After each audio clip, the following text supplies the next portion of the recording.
AkhayarTech ပြောအားလုံးပဲမင်္ဂလာပါအခုကျွန်တော်လက်ရှိကဘာကြီးဥတည်နေတဲ့အနာဂတ်ရဲ့ technology ကိုကြည့်လိုက်မယ်ဆိုလို့ရှိရင်တစ်ဖက်မှာ Zuckerberg ကလည်းသူ့ရဲ့ metaverse ကိုတည်ထောင်နေတယ် Elon Musk ကလည်းသူနဲ့အပြိုင်တခုချိန်မှာ Twitter ဝယ်ပြီးတော့ cryptocurrency တွေဒီ social media ပေါ်ယူဆောင်လာတော့မယ်ဆိုတော့ဒီဘဲနဲ့အမိလိုက်နိုင်မှုတော့ကကျွန်တော်တို့ကလက်ရှိ trend ဖြစ်နေတဲ့ technology ဖြစ်တဲ့ Web 3.0 ကိုနားလည်ထားဖို့လိုလိမ့်မယ်So Web 3.0 ဆိုတာတော့ကျွန်တော် Google တို့ Facebook တို့လို company ကြီးကြီးစိုးနေ internet အစားဘို့ချုပ်ကင်မှုမရှိတဲ့ social platform တွေနဲ့ဖွဲ့စည်းထားတဲ့ web version တစ်ပါ Web 3.0 အကြောင်းမပြောခင်သူရှေ့က 1.0 နဲ့ 2.0 အကြောင်းကိုနည်းနည်းလေးပြန်ပြောကြည့်အောင် Web 1.0 ဆိုတာတော့ပထမဆုံး public ကနေစပြီးတော့သုံးလို့ရတဲ့ internet ပါ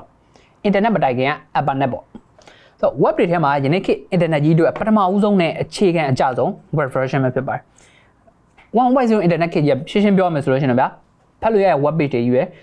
ဘန်ကွက်တွေလည်းနေပြီးအခုလိုမျိုး 3D တွေ VR တွေ vlog တွေ social networking တွေမရသေးဘူးဆိုတော့ဒီ web page တွေကိုကင်တွယ်ရလဲ company သေးသေးလေးတွေပဲကင်တွယ်တာဆိုတော့သူတို့တင်ထားတွေပဲကိုရီးယားကြည့်လို့ရတယ်ဆိုတော့ဒီနေ့ခေတ်မှာလိုမျိုး form ဖြည့်တာတွေ web ပေါ်မှာပုံဆွဲတာ game ဆော်တာတွေလုပ်လို့မရဘူးအဲ့တုန်းကတော့အခုလိုမျိုး internet company တွေဖြစ်တဲ့ Google တို့ Facebook တို့ကလည်းမပေါ်သေးဘူးပေါ့ 2.0 ကိုစတင်ပြောင်းလဲခဲ့တာကတော့2004ခုနှစ်မှာပါပြောမယ်ဆိုလို့ရှိရင်တော့ internet အတွက်ပြောင်းလဲအကြီးကြီးစဖြစ်တဲ့နှစ်လို့ပြောလို့ရတယ်ဆိုတော့ website တွေတော်တော်များများက interactive ဖြစ်လာတယ်မကဘဲနဲ့ဆိုတော့ company ကြီးတွေဖြစ်တဲ့ Google တို့ Facebook တို့လို company တွေလည်းပေါ်လာတယ်ဆိုတော့ဒီ company မပေါ်ခင်တော့လူရဲ့ဒီ web ရဲ့ပြောမယ်ဆိုရင် internet ရဲ့အကျိုးကျေးဇူးမသိကြသေးဘူးဒီ internet ကိုဆို business တွေမှာဘယ်လိုအသုံးချရမလဲဆိုတော့မသိသေးဘူးဆိုတော့အဲ့ဒါကို Facebook တို့ Google တို့ကနေပြီးတော့ဥဆောင်လမ်းပြရှေ့ဆောင်လမ်းပြလုပ်လိုက်တယ်အဲ့တိုင်ကလူရဲ့ဒီ web ပြောမယ်ဆိုရင် internet ကိုသုံးပြီးတော့ဒီ business တွေမှာဘယ်လိုအသုံးချရမလဲဘာညာဆိုတော့တိတ်မသိကြသေးဘူးအမှ Google နဲ့ Facebook ကပြောမယ်ဆိုလို့ရှိရင်ရှေ့ဆောင်လမ်းပြလုပ်ပေးလိုက်တာပေါ့နော်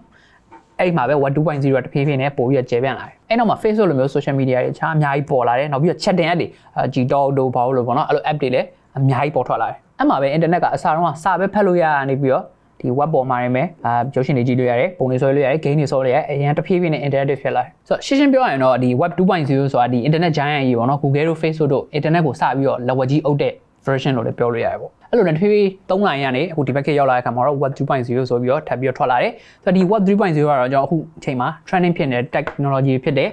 ဒီ cryptocurrency တို့ NFT တို့အပြင် AI လိုမျိုး artificial intelligence တွေကိုပါထပ်ပြီးတော့ပေါင်းစည်းပေးထားမယ်Web version မှာအဲ့တော့ Web 2.0 ရဲ့အဓိကနေပညာ blockchain ဖြစ်သွားတယ်ဆိုတော့ Web 1.0 လိုမျိုးဖတ်လို့ရတယ် Web 2.0 လိုမျိုး interact လည်းလုပ်လို့ရပါတယ် blockchain နဲ့ဤပညာအတူတူပဲဖြစ်တဲ့အတွက် Web 3.0 လူတော်တော်များများ Bitcoin တို့ပေါ့လို့ cryptocurrency နဲ့တွဲပြီးမြင်ကြများတယ်အဲ့အတွက် Bitcoin တို့ cryptocurrency တွေကလည်းဒီ Web 3.0 ရဲ့အနာဂတ်မှာတဖြည်းဖြည်းနဲ့အရေးပါလာနိုင်တယ်ဆိုတော့ဘာလို့လဲဆိုတော့ဒီ Web 3.0 ရဲ့ project တော်တော်များများEthereum blockchain ပေါ်မှာအခြေခံတာအဖြစ်တဲ့အတွက်အကုန်လုံးက decentralized app တွေပဲဒီအတွက်ကြောင့် Web 3.0 ပေါ်က data တွေတော်တော်များများကိုဟိုချုပ်ကင်မှုမရှိတဲ့ storage တွေပေါ်မှာပဲသိမ်းဆည်းမှာဖြစ်ပါတယ်ဆိုတော့အဲ့တော့သဘောတရားကို data ကိုပိုင်ပြီးကိုကပဲ manage လုပ်ခွင့်ရှိမယ် internet ပေါ်မှာ data တွေပြန့်ကျဲနေမှာမဟုတ်တော့ဒီအတွက်ကြောင့် Web 3.0 ပေါ်က storage တော်တော်များများကိုဘို့ထိန်းချုပ်မှုမရှိတဲ့ storage တွေမှာပဲထိန်းသိမ်းမှာပါ